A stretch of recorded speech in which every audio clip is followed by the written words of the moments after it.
In Peru's capital city, police fired tear gas after clashes broke out with protesters who'd arrived from across the country. Demonstrators have set off for the capital from diverse parts of Peru in convoys of trucks and cars this week. Some were halted en route by the police and prevented from reaching the city. Venimos pacíficamente.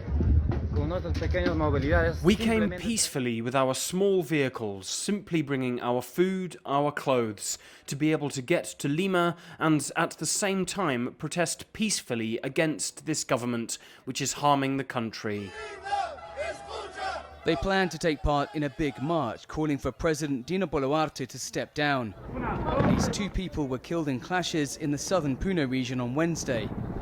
After the deaths, protesters torched a police station, forcing officers to flee in a helicopter.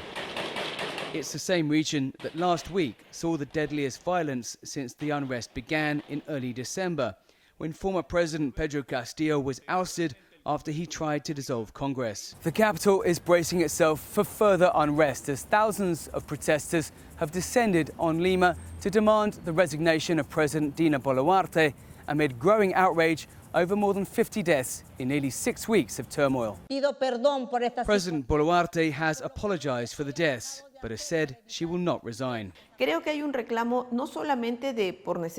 believe that there is a demand not only for economic or basic needs, but also for political inclusion. And in that sense, there is an issue of representation that has not been resolved, and it has been one of the great problems of the last 10 years. The political crisis did not begin with Boluarte, who polls say has the support of just 3 in 10 Peruvians. Protesters also want to shut down the country's Congress, which is even more unpopular. Dan Collyns, CGTN, Lima.